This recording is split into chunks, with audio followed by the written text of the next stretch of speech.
To discuss the real issues affecting Australia and New Zealand, this is Trad Tasman Talk, jointly produced by the Unshackled.net and the Mr. Berry Show. Now here are Tim Wilms and Stephen Berry, live from Melbourne.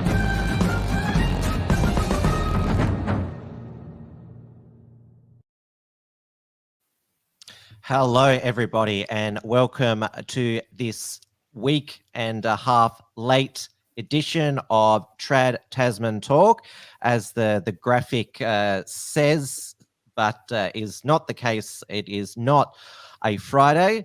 Tonight is Wednesday, the 8th of December, 2021. It is 8 p.m. here in Melbourne. It is Tim Wilms, Editor-in-Chief of the Unshackled, and it's due to my internet issues once again that we haven't had a show in a week and a half. And Stephen Berry from the Mr. Berry Show here in Victoria. It's quite nice doing this in the middle of the week, actually.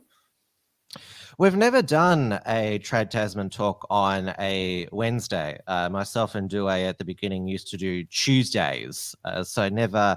But yeah, this is different on a Wednesday. I got the reconnection late last night, so I thought, why not? There's just so much to catch up on, and well, as we'll get to, it seems that your decision to leave Auckland and come to Melbourne in the long term in 2021 has paid off. You're not subjected to this red light tyranny that is pervading Auckland and Northland, and the orange light tyranny of the rest of New Zealand.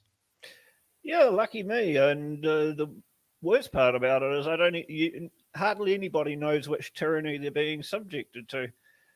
Which means that there's a lot less compliance than there has been in the past, because the Karens don't know whether you're breaking the rules or not.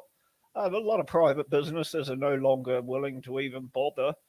And I think it's just going to fall down through a lack of compliance, whether that's ignorance or anger or both.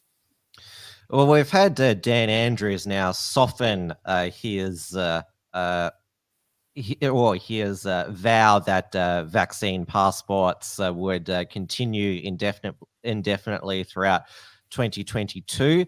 There was a story dropped in the Saturday papers that said probably middle of January is when the vaxx passports would be dropped. But there was I think there was a business today in Knoxfield that was found not to be enforcing vax passports. They discovered it being promoted in those freedom groups on Telegram, so they were whacked with a fine. And Auckland's also had issues with people going around the QR codes to scan in and just using a vivid marker to put one dot on those QR codes, and they're completely useless. I've heard from Difficult Nerd, who's one of the commentators against the Dan Andrews regime. He's, as his name suggests, he's a nerd, and a tech is his expertise, and says that no, the dots on the QR codes, they won't wreck them. Oh, okay. Complete. I have seen some bitching about it in the news over the weekend, which was brought up by National Party MPs, which just goes to show why they're not ready to become a government. Hadron Anti-Bully says, one man alone stopped the vax passports, the escalator guy. Yes, this is the latest, anti-vax violent extremists they're trying to track down. The guy in the rainbow outfit who pushed that Dimmick staff member down the escalator because he wouldn't show his vax passport, and that was big news last week. But they haven't found him. But yeah, apparently it's due to the growing community division and these various episodes in retail settings over vaccine passports. Obviously, that's at the ugly, violent criminal end. I mean, period. You shouldn't throw anyone down the escalator, no matter the circumstance. Yeah, it's unfortunate that it's had to come to this, but it appears that there's going to be a silver lining to that cloud as now Dan reconsiders the vaccine passport system. But I still think we should be blaming the state government anyway for turning people on minimum wage, students doing part-time jobs, into government compelled security guards, Yeah, which doing the they're state's really not dirty equipped work for. for them. Yeah, and New Zealand's the same as well. They're expecting businesses to act as essentially police for these vaccine mandates, and I think that's an absolute injustice. It's maybe if they didn't have 300 police trying to monitor checkpoints in and out of Auckland, they might have some police available to do their job instead of conscripting New Zealanders into doing it for them. Well, the more dangerous thing, the most dangerous thing that's spreading over Auckland is not COVID. It is the gang shootings. I mean, that's what the police should be focusing on there. Of course, there was the infamous death where a person was shot dead in a gangland shooting, but counted as an official COVID death. Yes, just like the car crash from a COVID protest outside Parliament a few weeks ago, in which it was discovered that some of the people killed in the car crash had COVID, therefore it's a COVID death.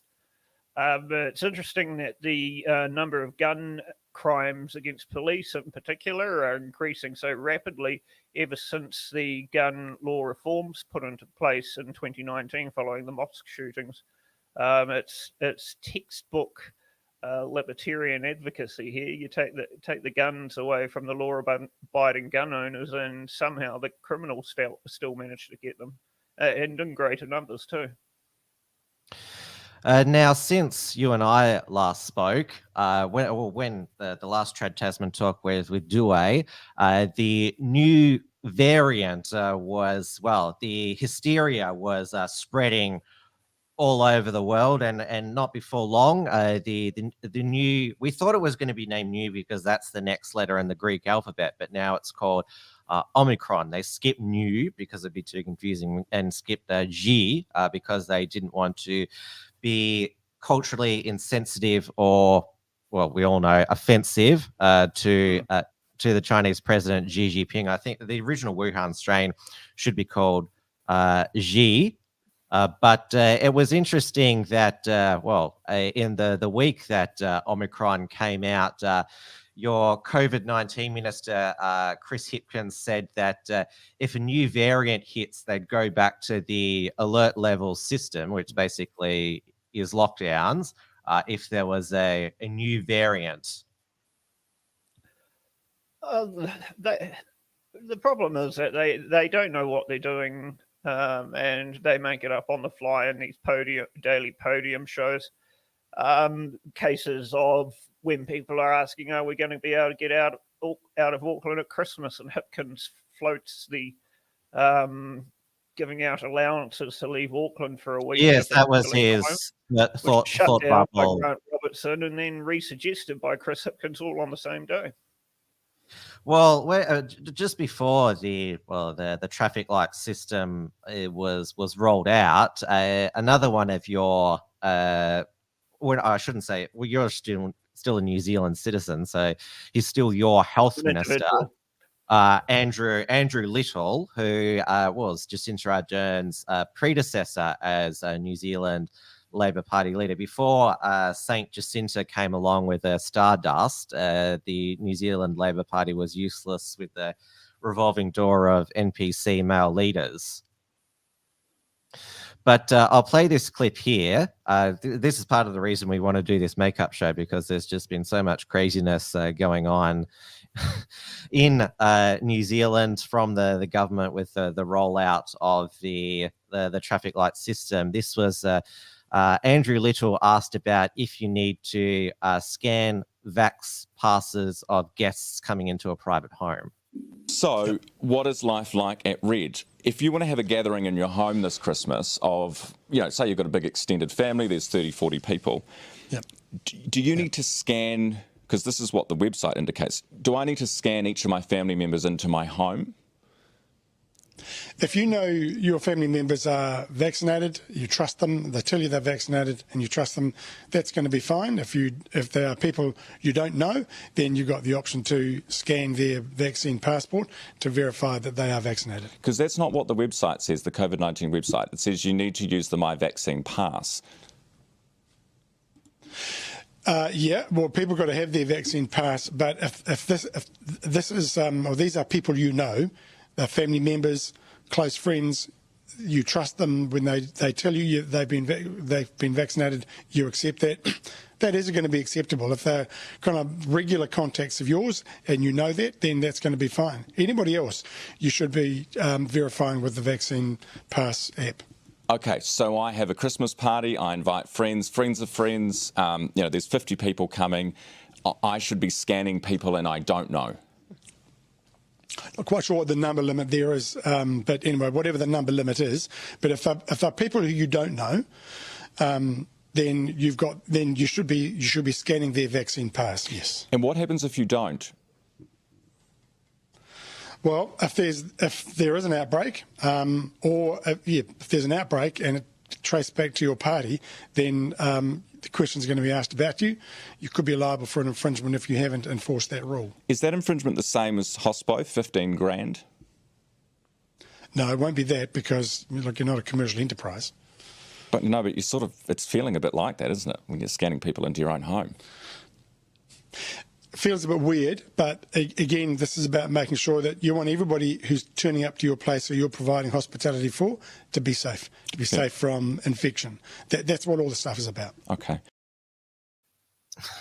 Yeah, so it's bizarre. I'm just looking at the red traffic lights system here. So you're allowed gatherings, weddings or funerals, and I guess Christmas, it feels like a funeral to me. So you're allowed up to 100 people in, but if you're not using vaccine certificates, you're allowed up to 25 people. Yes. So I've tried to look up they've tried to be as detailed as possible about it's called Life at Red. But as you saw there, even the people who've designed this system don't know the half of it. And yeah, that as I mentioned, that was the New Zealand Labor Party leader before Jacinda. I'm shocked that Andrew Little didn't have the charisma and also the knowledge to win over the voters of New Zealand. I'm sure he has the knowledge, but God, no charisma. Former head of a very large union before he was in the Labor Party, so... Now we'll go to Jacinda when she outlined what life was like at Red, and she also mentioned about visiting people in private homes. Well, I'll allow one of my favourite British commentators, Alex Belfield, to just explain, provide his analysis of Jacinda's rules around new home visits.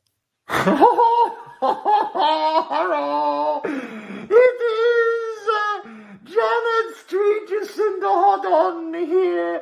I always think everything is funny here in the New Zealand and also down under in the Australia. Do you remember my first outing where I played you my finest moments? It's actually really straightforward. If you've got a vaccine pass, you can do everything. Basically, that's it.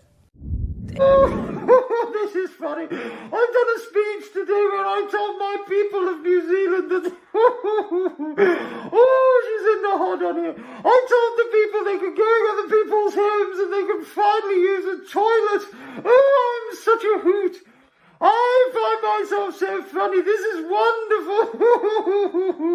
Oh, you wish you were here in New Zealand, don't you? It's so funny. And importantly, because I know this is a question many Aucklanders have, You can now see family and friends again in their homes and use the bathroom inside. Luxury. This is so fun, isn't it? Oh, this is wonderful. It's Jacinda Streetwater Hot on here, bringing you an update on what's going on down under. Don't believe any of those stories that there are people protesting. No, nobody's protesting. Down under, everybody's having a lovely time. It's so funny. Everybody agrees with me that as soon as you get off the duff, even if you're not ill or seriously ill, you must go to a concentration camp to stop people getting ill. It's so funny. Oh, listen to my clip again about the toilet. You can now see family and friends again in their homes and use the bathroom inside. Luxury. Now, I'm curious, why did Jacinta decide to make that point? I noticed that when she shut down a press conference because there was that guy from the counter spin-off asking her questions about the Israeli vaccine, she said, "We'll move this inside, but I've just got to go to the toilet first." She seems to have always be thinking about going to the toilet. She might have bladder issues. Well, she could be pregnant again, I suppose, which would be good because that would take her out for another few months. No, we might get Grant Robertson again, and he's actually kind of competent. I mean, one of the best things about this Labor government has been that just for all their stupid ideas, they're so incompetent that they've hardly implemented any of them. So, yeah, that's probably about the best feature about the Labor Party. I think there might be something in the New Zealand psyche that likes that sort of humour, especially if you're a Jacinda fan. But yeah, it's just a bit lowbrow even for me, really.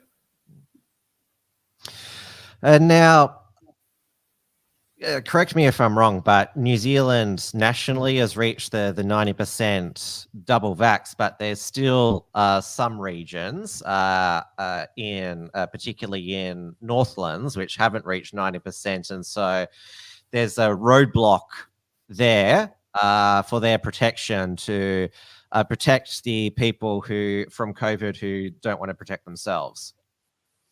Yeah, so Auckland has 3 district health boards. Waitemata is at 93%. Auckland is at 90%. South Auckland County's Manukau is 87%. So it doesn't quite meet the criteria of meeting green. But if you merge them all together, Auckland's at 90%. So, you know, really it should be a green light region now.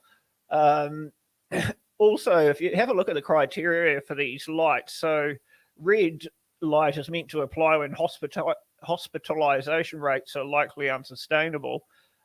We saw the question consistently under 100, and cases are now under 100 new cases per day. Exactly. The ICU wards are virtually empty, which came out in the question time on Tuesday. So there isn't actually any grounds for the red light in Auckland whatsoever. They've just finally taken down the Auckland border today, but the iwi thugs are still going to be allowed to maintain their road blocking process is in Northland, and previously they had done that off the books, I guess. It wasn't really legitimised, but it was tolerated by the police. Now the law's been changed so that the iwi now can legally set up roadblocks to stop people going into Northland if they wish. Now, ACT leader David Seymour has, of course, done the right thing and criticised this. He's actually called the iwi setting up these roadblocks thugs. Some of them are even in their gang attire. We've got mongrel mob gang members wearing their full patches and everything on these checkpoints. And surprise, surprise, he's been accused of racism, despite the fact that David Seymour is, of course, Māori. And I don't know if his... How much? I don't know if his tribe is the same as these iwi that are blocking off Northland. But I do know that it is the tribe which includes Waitangi in its territory. How much Maori is him? Because obviously he looks Oh, we on the don't say outside things very like white. that in New Zealand. You can't say things like that in New Zealand. You're either Maori or you're not. It's the blood quadrant. That's racism. Really? Oh, I'm not sure. It really is. Yeah, if you're still allowed to say that in Victoria or Australia after the Bolt decision. Yeah, well, I suspect he's only about the 16th Maori, but as far as New Zealand's concerned, if you've got any Maori in you at all, you're Maori. But we also heard from Jacinda this week. 90% is not enough. She will not stop. There's been a huge focus on making sure that we are reaching everyone wherever they are in the country and ensuring that we're overcoming those barriers.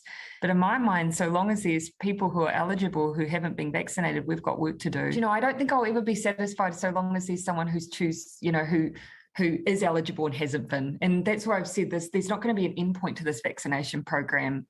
Once we're rolling out boosters now. So we've got another, wave of people that we need to make sure that we're protecting again. So those who were vaccinated 6 months ago, we really need them to come back, or we need to go to them. When you see those countries that are experiencing those fourth waves, you can see that in many cases, they either haven't started a booster campaign or they're only just starting. And it does seem to be the thing that's making a difference for those countries that are experiencing another tough time. The advantage New Zealand has is that we can watch them a season ahead.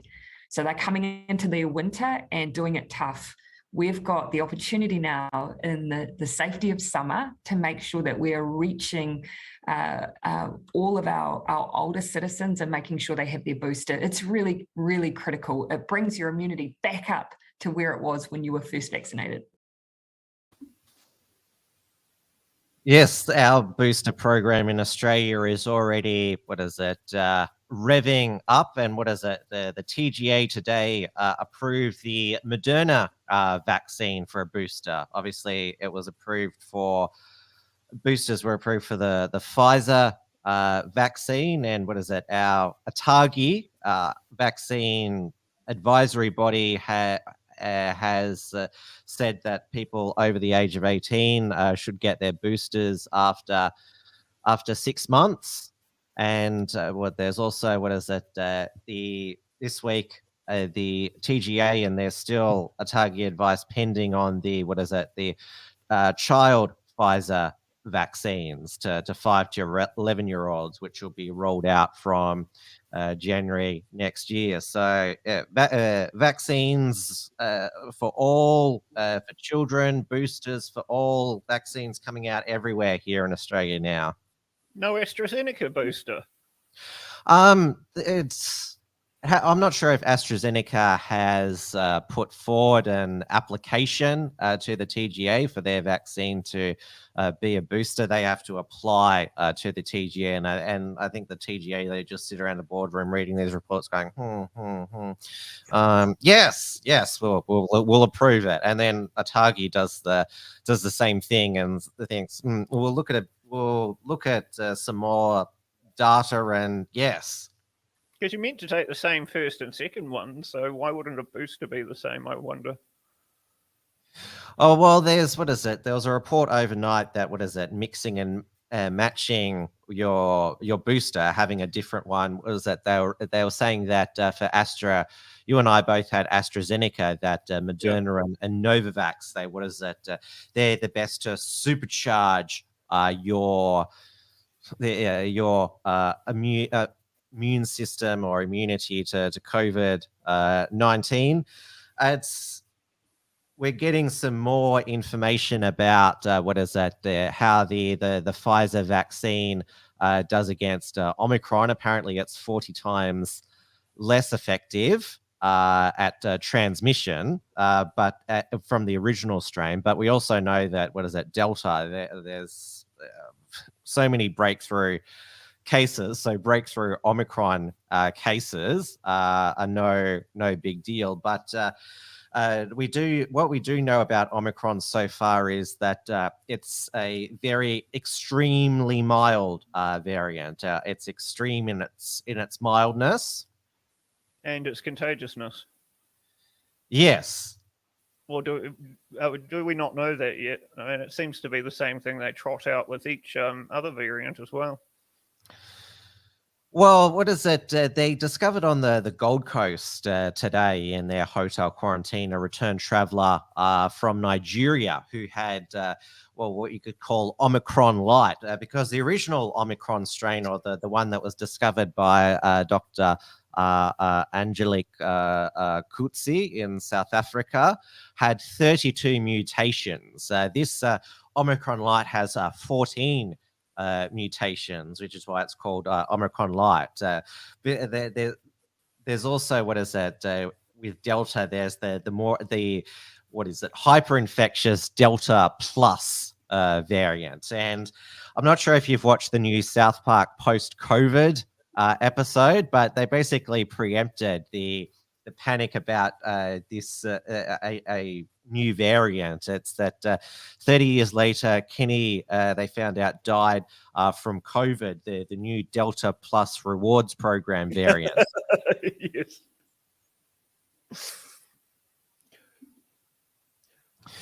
It's the Atagi in Australia. They haven't done the knee-jerk thing like's happened in the UK that shortened the booster dose to 3 months, which, if you don't know if the Pfizer vaccine is as effective in Omicron, I don't get why your strategy would just be jab more people with the existing vaccine, like jab them 3 or 4 times.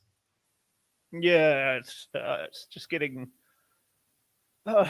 too confusing, and people who are meant to know everything about this and give the advice, they clearly are just making up it as they go along. I still generally think that they're trying to do their best with reducing these infections, but I'm not so confident that their best is good enough anymore.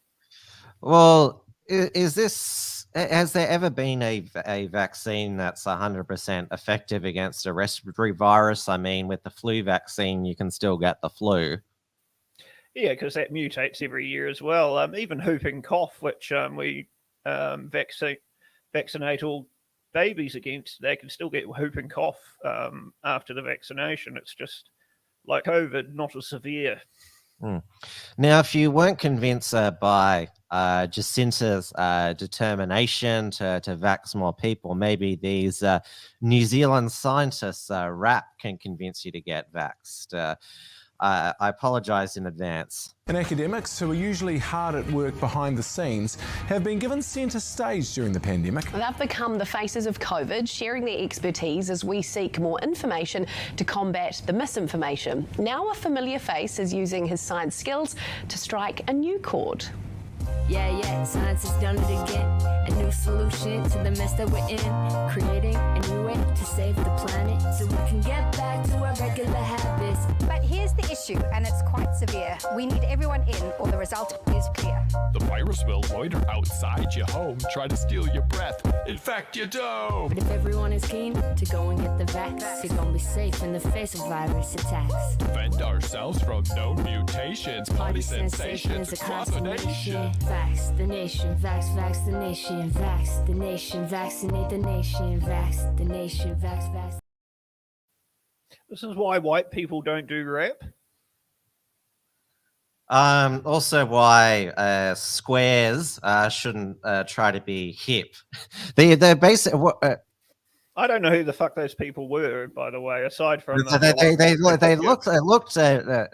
sort of looked like the attendees at the regular Melbourne anti-freedom protests now. But obviously there was another anti-freedom protest in Melbourne this Saturday.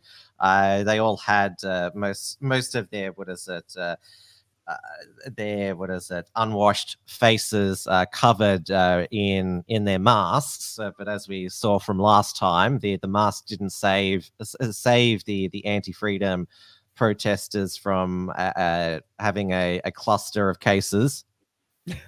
I've been seeing these posters in Melbourne. Yeah, they change every few weeks for another pro-union, pro-vax, anti-fascist event, and I just never see the event because they're so overwhelmed in numbers by the pro-freedom events with 100,000 people attending. Yes, there And was. I don't see any Nazis either.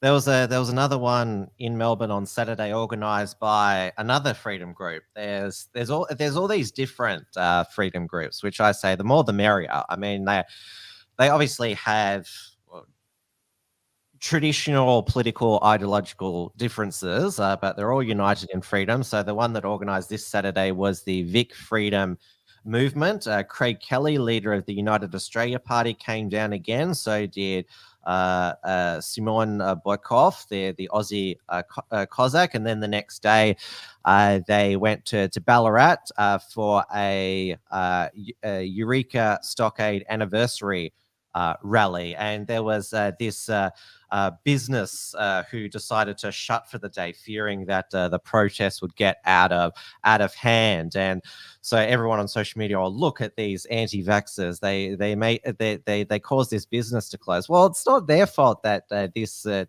business owner is a real, what is it, a scaredy little bitch who thinks that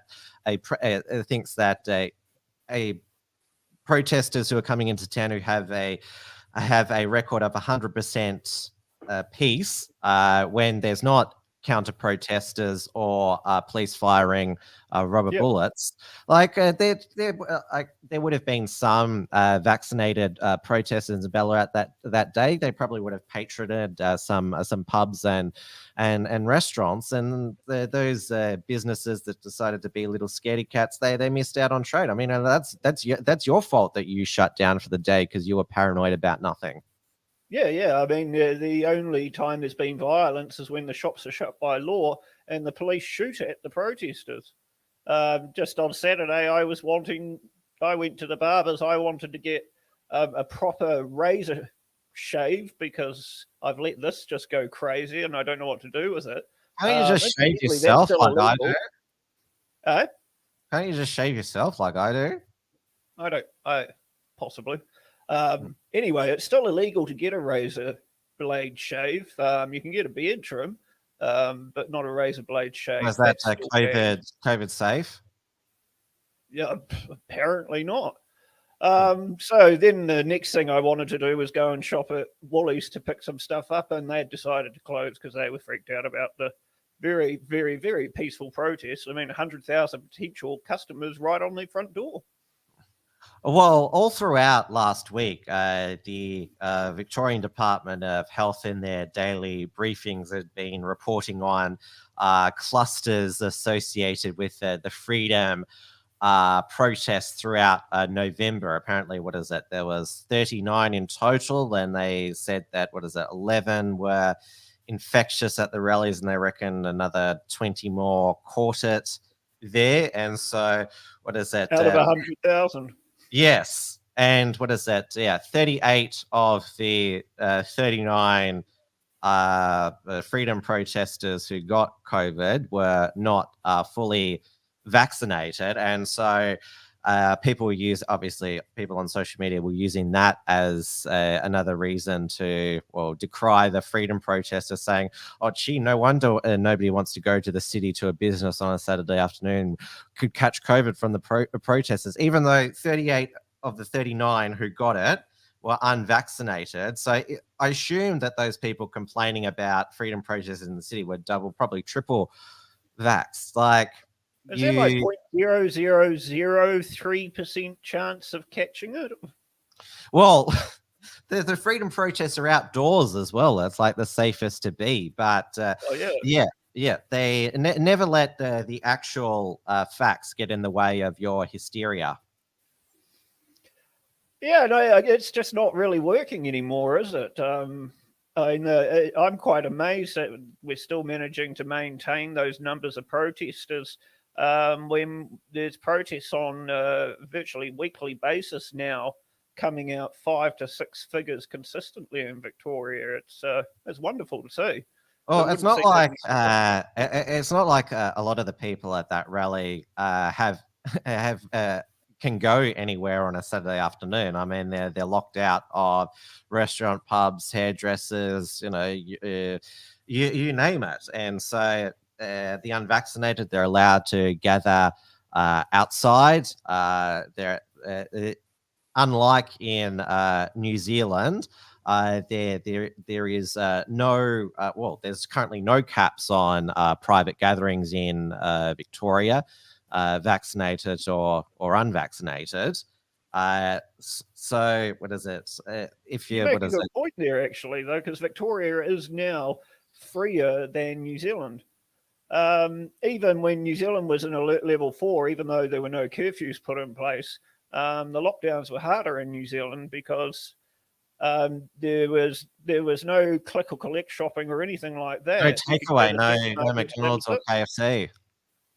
And it still even go to KFC under alert level 4. Yeah, and it still didn't flatten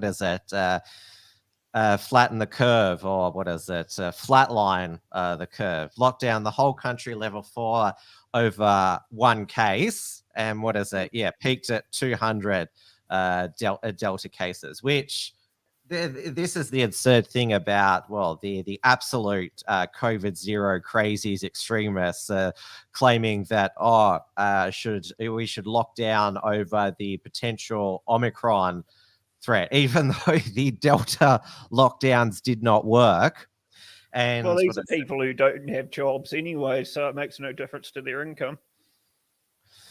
Yes, and that's what a lot of people suspect of the anti-freedom protesters, because they're COVID zero fanatics, extremists who still think we should be in lockdown because we're still recording thousands of cases every day here in Victoria. But Dan Andrews has said that we're not going to be chasing Omicron zero. We might have our first couple of cases of Omicron community transmission here in Melbourne. Of course, it allows the ABC, the Herald Sun, and the Daily Mail to run hysterical headlines, but everyone else is just moving on with their lives. There's been that cluster of Omicron in southwestern Sydney. I mean, life is going on. I mean, apart from the delay in 2-week delay in having international students and migrant visas returning and imposing that 72-hour home quarantine on international arrivals to New South Wales, ACT and Victoria, there has not been too much knee-jerk reaction from our governments. South Australia, who opened, it was on the 23rd of November. They got the jitters where it looked like they would slam the border shut on Saturday, but they decided instead, so you've got to get a test within 72 hours of leaving for South Australia, a test on arrival, isolate until you get that, and then a day 5 test as well. So you've got to get poked and deep throated 3 times if you're staying longer than 5 days in South Australia, which is why I certainly wouldn't bother. Oh, I've had so many of those tests now. I really don't give a shit. I've never been tested. Wow, it's not that bad because, God, I don't want to sound like the government's propaganda machine here, but at least you get to do the test yourself instead of having someone else stick that thing deep into your nose, as opposed to in New Zealand where that's also not allowed. You must go to a pharmacy, which will already be occupied with plenty of vulnerable, sick people in order to get a COVID test. Whereas in Australia, aside from being able to buy your own test yourself, even if you go to a testing station, you administer the test yourself. And we had from Queensland an announcement this week that their state borders would open on December 13th to the fully vaccinated, and has to be, negative test 72 hours prior to departure, and then a test on day 5 of arrival as well. And I think this cartoon sums up basically, well, not just the Queensland border crossing requirements, but also the South Australian one, and probably the Tasmanian Western Australia border opening requirements there. Can Obviously, you even get through the border in Western Australia yet? They seem to be the most backwards Stone Age ones yet. yes, what is it? Mark McGowan, the emperor over there, also known as McClown, McGulag, and Mao Gowan, is not going to open the border at all until 90% of the population double vax over 12, which is in January next year, and it's cost the state the 5th Ashes test, and the McGowan government has blamed Cricket Australia for being inflexible. They wanted to impose 14 days quarantine on both the Australian and English teams. So Melbourne has put their hand up for a second Ashes test. Geelong wants one, Hobart wants one, Canberra wants one, but yes, it's not Mark McGowan who's being unreasonable. It's Cricket Australia who didn't want to play ball, pardon the pun, with Western Australia. Maybe they should just close the airport and then require you to travel on land. So by the time you get from the border of Western Australia to Perth, you've either died of COVID or you're sweet. And Mark McGowan, put some of the blame on low vaccination rates in the state on white supremacists. They're targeting remote Aboriginal communities. He said in the press conference in Kalgoorlie, because he said that regional communities could be restricted after the border reopens if they're not. If their vaccination targets aren't high enough. He said there's been some misinformation provided to Aboriginal people from people who do not have their best interests of heart. Now the suspicion is these white supremacist groups out of America wouldn't be unhappy if bad outcomes occur to the health of Aboriginal people in Australia. That's the problem we face. So apparently, what is it? Yeah. So apparently, the white supremacists are the ones piggybacking on the anti-vax campaign to grow support for white supremacy. So if the white supremacists think the vax is bad, are they telling the Aboriginal communities not to get vaccinated? Or are they telling them to get vaccinated so the vaccine will kill them? Yes, it doesn't make logical sense. Because we're told that white supremacists are anti-vax, but they would be pro-vax for what they think the vax should be taken by non-whites, and so convincing non-whites to not take the vax is a ploy to sabotage that race. It doesn't make any sense whatsoever. No sense whatsoever. And of course, well, I mean, ever since the CFMEU incident outside those union offices in Melbourne, where the head of the CFMEU said it was hardly any of his union members at all, it was all white supremacists. Fake tradies. Yeah. Everybody is now claiming white supremacy does whatever it is that the government doesn't want. It's actually starting to look like white supremacy and fascism are more liberal than the current state government. Well, we have the Victoria Greens have got the backing of the Andrews government to hold an inquiry into the far-right influence into the anti-vax movement, and also coming from Western Australia, 7 News Perth, they had a feature on the far-right anti-vax radicalisation. Far-right fringe groups are infiltrating the anti-vax movement using terrorist recruitment methods to radicalise vulnerable people. Crime reporter Joey Catanzaro can exclusively reveal the woman allegedly behind the latest threat to the Premier could be one of them.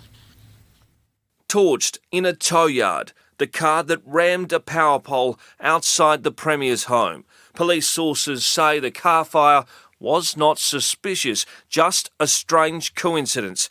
But investigators believe the crash wasn't by chance. Police say the driver is Rockingham local Jodie McGill, who recently lost her partner. Vulnerable and in mourning, police are investigating if she is the victim of anti-vaxxers trying to radicalise her as she grieved the love of her life, respected boxer Alan Pond. He died in March, 3 bouts short of 100 fights. Jodie learned to box and fought those final fights in his memory. McGill with that right to the chin again. She won all 3 matches. 7 News understands Jodie may have begun to blame Alan's death on a COVID vaccination, but it's unclear if he actually had one, and police say that's not why he died. They're now investigating if Jodie was brainwashed and radicalised. Some of them involved are clearly right-wing extremists and they are dangerous, and I am concerned that they could potentially exploit vulnerable people who are mixed up in the protest movement. High-level police sources tell 7 News far-right fringe groups are increasingly using the anti-vax movement to further an anti-government agenda. It's not an anti-vax protest movement, it's an anti-government, anti-authority, just anti-anything movement. That police believe may be using people like Jodie. 7 News can confirm Mark McGowan's Rockingham home is now back under constant police guard and will remain so indefinitely. The Premier of our state under police protection when in his own home, day or night. Police do not believe Jodie presents an ongoing threat to the Premier. They're still investigating whether this was an accident or whether Jodie was acting under the influence of someone else. Joey Catanzaro, 7 News. Was she acting under the influence of steroids, perhaps? I think that's a new one, acting under the influence of the far right. Is there some, I don't know, far right substance now that affects people? And you heard the police minister how there. Many premiers are not under protection? And the police minister there decrying was saying anti-government protests. Well, I'm anti-government. Well, I don't know many Nazis who are. They tend to be quite pro-government. I mean, even though, what is that, the WA Labor Party won 53 out of 59 seats at the earlier state election, it's not a total one-party state, so dissent is allowed. And it's funny that when you think about just how dominant the Labor Party is in Western Australia, 53 out of 59 seats, and yet a handful of white supremacists are somehow a threat to this government.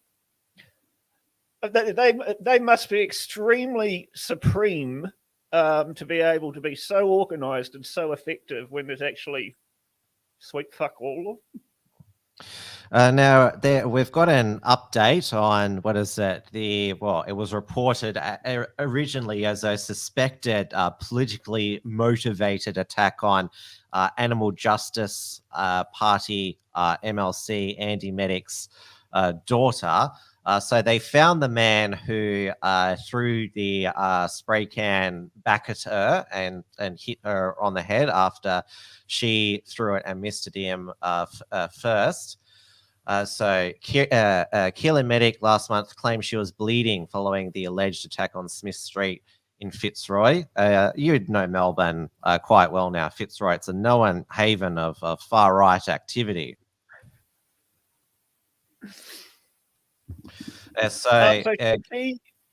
Did she start this one? Well, the 20-year-old man who, he handed himself into a police station. This was at the end of last week following a public appeal. He was interviewed by police and charged with recklessly causing injury and discharging a missile. The Marang man has been bailed to be before the Melbourne Magistrates Court on April 20 next year. Well, he confronted her when she was spray painting, graffitiing over what she termed an anti-vax poster, which, might have been a pro-freedom poster. I was going to say, you'll know the political thoughts of the alleged attacker based on whether it's a deodorant spray can, that'll be the far right, or if it's a paint spray can, that'll be the far left. If it was a politically motivated attack like Andy Medic first claimed, the news would have reported such. And if you are engaging in an act of political violence against somebody, if that was your intention, then you wouldn't hand yourself into police. That would be like the Antifa attackers against Andrew Bolt. What was it? I think it was 4 years ago now, handing themselves into police after a public appeal. That never happened. And in New Zealand, there's an offence called male assaults female. I don't know if that's the case in Victoria, but I'd be interested to see if they used it. Since we're talking about alleged far right extremism on the rise, we may as well go into our dedicated extremism alarm outrage report. And I was surprised it actually took a couple of days for the mainstream media and then the political class to get outraged about George Christensen, the retiring LNP member for Dawson in central Queensland, appeared on Alex Jones' show on his InfoWars brand, talking about it was on December 4, they're sending out an SOS to the rest of the world for Australia to stand with Australia. So it went for about 15 minutes. This interview. I think this is because I think the full clip on Alex Jones's current non-blocked website is freeworldnews.tv. So I think the raw one goes for 36 minutes. The full one goes for 45 if you include all of the water filter and vitamin supplement ads that Alex Jones InfoWars store has.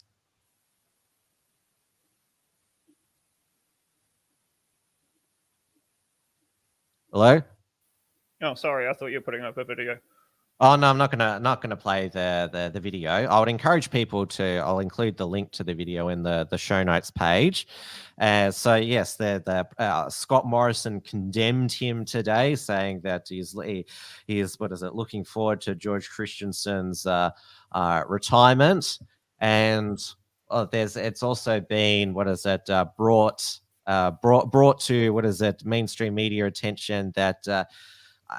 Liberal South Australian Senator Alex Antic, who voted for Pauline Hanson's bill on the last fortnight of Parliament against vaccine passports, appeared on Steve Bannon's Pandemic War Room show.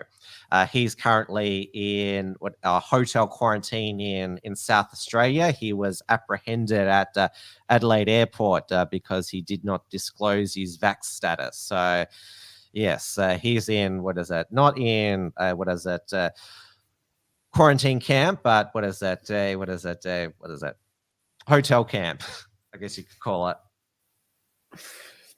And of course, the thing that makes all New Zealanders wet their knickers is getting mentioned by someone overseas, regardless who it is. They just love it when people outside New Zealand make them feel like New Zealand punches above its weight on the world stage, which it doesn't. And so it was great to see Alex Jones rip into Jacinda Ardern as well. Well, Tanya Plibersek, one of the Labor opposition front benchers, said that because George Christensen went on Alex Jones InfoWars to decry Australia's pandemic response and our public health measures that have kept us safe. She said it was borderline treasonous because he was saying bad things about Australia. But of course, it's okay when the left that say that Australia is horrible and racist to refugees and all these various people. It's okay when they criticize Australia, but if someone from the right says that we're heading in a tyrannical direction, treason. Well, maybe that should be the line that we use on Australia Day. They call it Invasion Day now. They seem to save all their most vicious barbs about Australia for the day in which we celebrate the founding of Australia. Yeah, but it's okay when they do it. Of course. And also, got into the mainstream media, Twitter, political outrage today was, quite a famous political staffer, Barclay McGain, who works for retiring Queensland LNP member for Bowman, Andrew Laming, at a Halloween party, decided to dress up as Kyle Rittenhouse. I'm actually friends with Barclay on Facebook, so I saw this immediately on my feed. This was posted like a week ago. The Guardian here had got a bunch of they got a statement from the Prime Minister's office, said they had raised serious concerns with Laming about McGain. Mr. McGain's actions were completely inappropriate, and the Prime Minister's office has contacted Mr. Laming to raise its serious concerns and options for further actions. The costume actually looks quite good, I think, and considering that he's dressed up as an innocent and probably eventually found to be defamed man, it's not even in bad taste. And it was. I think they'd be surprised at just how popular SS and Gestapo uniforms are amongst the Asian communities over Halloween. Nobody mentions that, but I've noticed that that's become a trend over the last few years. And the replica assault rifle was a toy gel blaster gun. So there was no danger of an Alec Baldwin type hot gun incident there. Maybe, I don't know, a hot gel blaster incident. Well, someone could have thrown a skateboard at him. Yes, true there. And so Barclay said that those who took offense to the costume need to learn to respect the rule of law. He was clearly found not guilty, and goes on to say, Kyle Rittenhouse is not going to have a normal life, and also mentions McGain's previous offensive indiscretions. I put offensive in quotation marks because offensive is taken, not given. He first gained the attention of the Twitter outrage mob with a Gold Coast Young LNP video, which he made a smirking face when he was interviewing his mate. What was his mate's name again? Jake, I think it was. I can't remember his last name. I should get it right.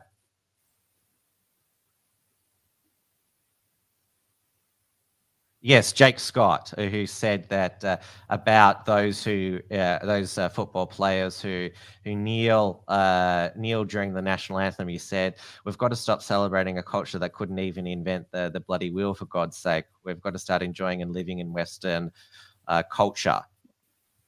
And it's worth also mentioning that Barclay was a friend of the late Wilson Gavin. I'm not sure if you're familiar with Wilson Gavin, who took his own life the day after he was filmed at a Drag Queens Not for Kids protest at the Brisbane City Library, which was having child drag queens. And Gavin himself was a practicing homosexual.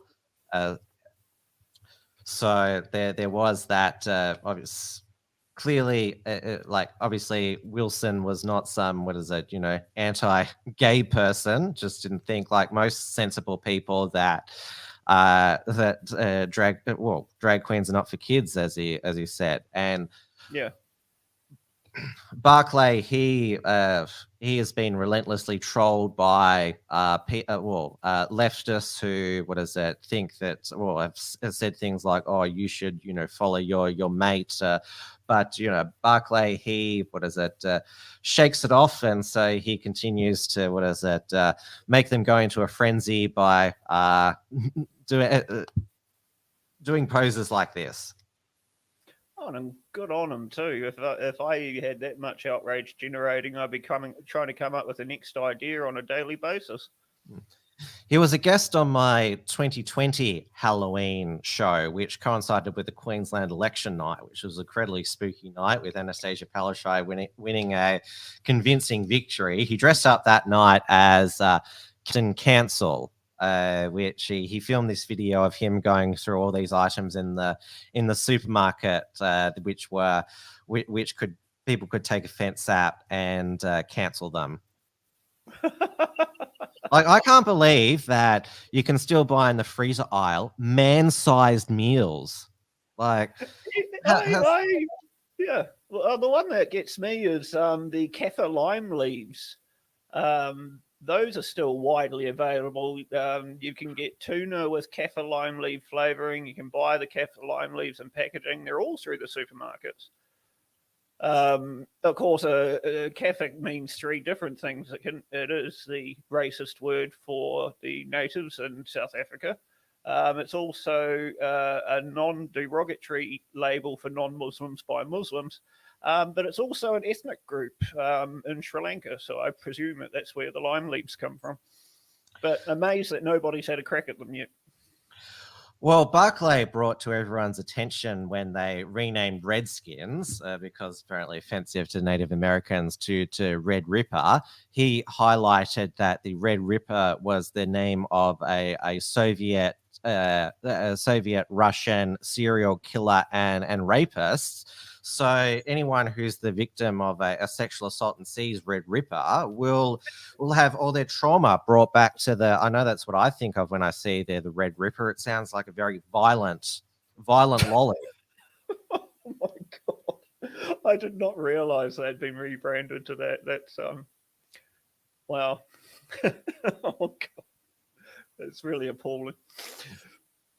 And now, we are over time, but we've got a lot of ground to make up. 2022 is, especially for us Victorians, you're a new Victorian. Will you get to vote in the federal and Victorian state election next year? No, I've got to wait until I'm an Australian citizen, which takes at least 4 or 5 years. So I could still vote in New Zealand in 2 years, but... For MAGA 2023. Yeah. But I can't vote in Australia.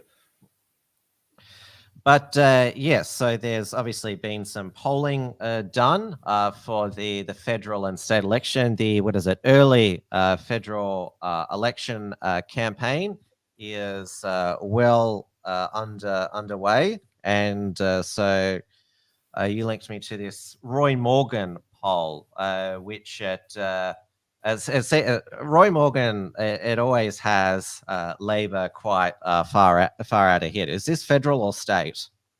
That's federal, that one. But yeah, you're right. The Roy Morgan's notoriously volatile in New Zealand as well, which is why I run a poll of polls rather than focusing on one too much. But it's hard to find many polls in Australia. And the two-party preferred, I don't know why they even bother running it, because the voting system doesn't even work that way. So I don't look at those figures myself. But I see that if you look at the primary vote support, which is what should really matter, is that the Liberal National Coalition and the Australian Labor Party are both at 35.5%. The Coalition's down 1 point, Labor Party's up 0.5 points, and the Greens are sitting at 12%. The other disappointing thing is that they don't actually run through a hell of a lot of parties. Well, this Redbridge poll in the Herald Sun, this was for the Victorian state election, because we've seen two news polls which basically have the Andrews Labor government ahead to party preferred 60-40. But this polling, it was only in, I think they only sampled eight seats. but it said that it's still indicative that 40% of Victorians, let me say this right. So it has that the United Australia Party, led by Craig Kelly, has moved ahead of the Greens as Victoria's third most popular party with 7.4%.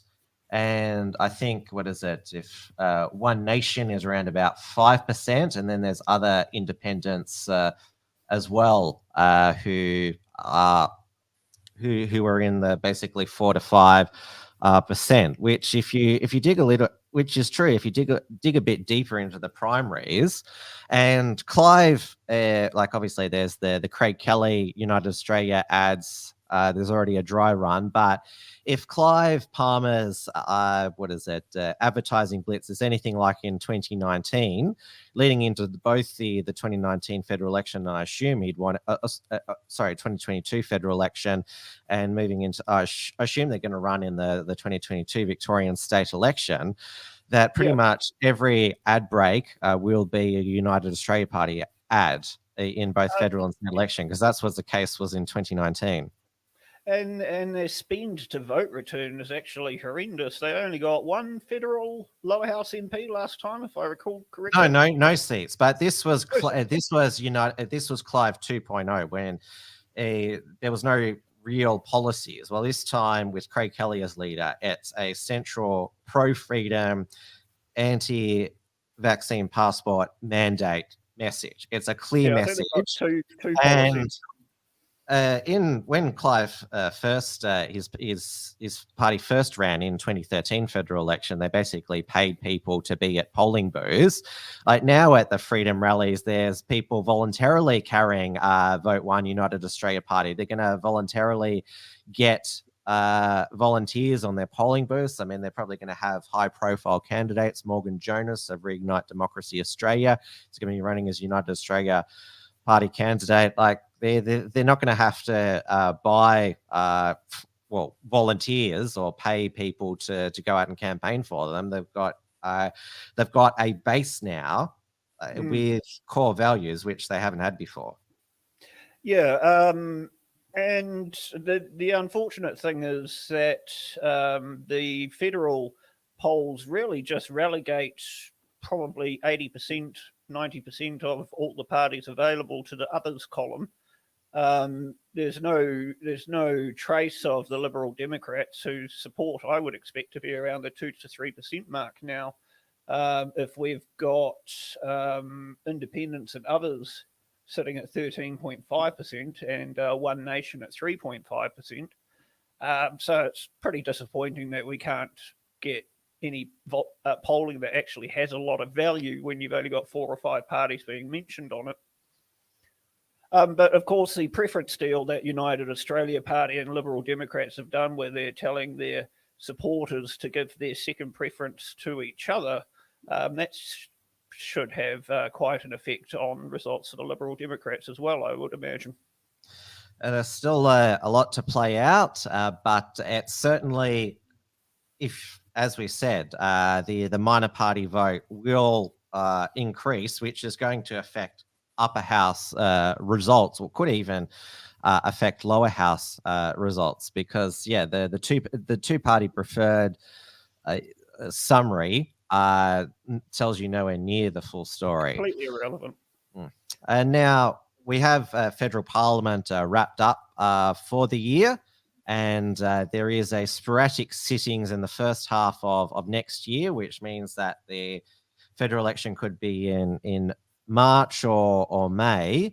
And this week, though, the coalition from the current Liberal Prime Minister Scott Morrison to the former Liberal Prime Minister Tony Abbott have all been part of this draft Gladys Berejiklian to run for Warringah, which the New South Wales Liberal Party is desperate to win back from independent Zali Steggall, who's part of that Voices Independent movement. This is, ICAC still haven't handed out haven't handed down their findings, whether she breached public trust due to, well, her non-reporting of what her disgraced ex-boyfriend Daryl Maguire was up to.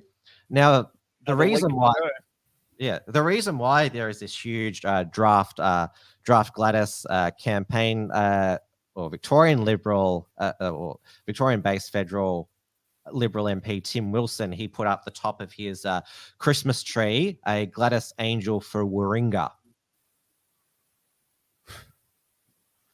They really should wait for the results of that ICAC investigation, I think. I mean, she already looks a bit silly, but it could be a whole lot worse than that. But the reason why there is now this Draft Gladys campaign is because there was polling that came out about a week ago that despite what came out at ICAC, she still enjoys huge popularity, and the Liberal internal polling called her a rock star. The only candidate who can win back the seat for us is Gladys. She is a rock star in the electorate, and it seems that the average punter, basically what they got out of the ICAC hearings was that, oh, what a bastard her ex-boyfriend was, Daryl. I mean, constantly harassing her about hospital funding and always yelling at her and that. What a dirtbag. Poor Gladys. And that's she looks like a bad woman. And in the final week of Parliament, when he was arguing against a federal ICAC Integrity Commission, said that, oh, look what happened to Gladys, having a personal life, about details about, what went on with a bad boyfriend dragged out. It was disgraceful. We don't want it at the federal level. And the thing is, of course, Scott Morrison and Gladys Berejiklian haven't always had the best relationship. I mean, she is reported to have called him an evil bully. Now, this was the former Tony Abbott seat as well. So I would have thought it would be a fairly liberal area in terms of voter attitudes. Yes, but Tony Abbott, it's what is it? It's an inner city blue ribbon seat. So they obviously, a lot of them are economically conservative boomers, but socially progressive. And Tony Abbott was one of the most socially conservative MPs, and yes, their Voices campaign, he was, number one on their hit list, and they got rid of him at the 2019 federal election. Tony Abbott said that he wants Gladys to run because she's a beacon for freedom, and that she resisted the COVID lockdown hysteria. I'm sure there's many people in New South Wales, particularly residents of Western Sydney, who would disagree with that. Yeah. I mean, I guess as far as reactions to COVID goes, hers has been far from the worst, and there was only one lockdown in New South Wales. Am I correct? Well, not if you include the first nationwide lockdown in March 2020. No, I wouldn't include that, but yeah. Yeah, went for out of freedom, which Dan certainly did not have. Yeah. Went for 107 days, the Sydney lockdown. It matched Auckland's 107 day. Well, Auckland's had 7 lockdowns. Oh, well, what is it? The previous ones. Well, there was a sort of a medium range one in 2020. Then there was a couple of short, sharp ones in early 2021. But we've gone over time. Thanks, Stephen, for agreeing to this makeup show. I'll see you back at the, regular Friday week time, which will be, Friday the 17th of December. It's a pleasure to be asked back for a makeup one, so thank you. So that'll be the final Trad Tasman Talk for the year. This Friday will be Friday the 10th of December 2021 will be the final with Due. I'll get an on-the-ground report from him, how well the red light tyranny is going. Also how the various gangland wars are going in Auckland, and what to make of the new national leader, because, well, New Zealand is pretty much a one-party state at the moment. Judith Collins was rolled 5% popularity, and so this new guy looks like an NPC leader, Christopher Luxon, but we'll talk about him on Friday. Cheers. And I'll be back tomorrow night with a special makeup show of Tim's News Explosion, 8:30 p.m. Melbourne time on the Wilmsfront channel. I haven't got a Wilmsfront guest booked in because I didn't know when I'd be back, obviously, so I don't want to do that. We're talking about tomorrow, well, stuff that didn't cover tonight, such as, yes, gender wars in the final week of federal parliament, and also we'll be looking at the UK's Omicron moronic overreaction, and including what their new health secretary, Savid Jabbeth, has been up to. I call him Savid Jabbeth. Get it, Jabbeth? Thank you, everyone, for watched at this impromptu time. A lot of the regulars are missing because it was not a regular time, but thank you for those who tuned in. Good night, everybody. Stay safe and stay sane. See you later. Thanks for tuning in to this week's edition of Trad Tasman Talk. To keep up with the latest real news and analysis from the Tasman nations, visit theunshackles.net and rightminds.nz.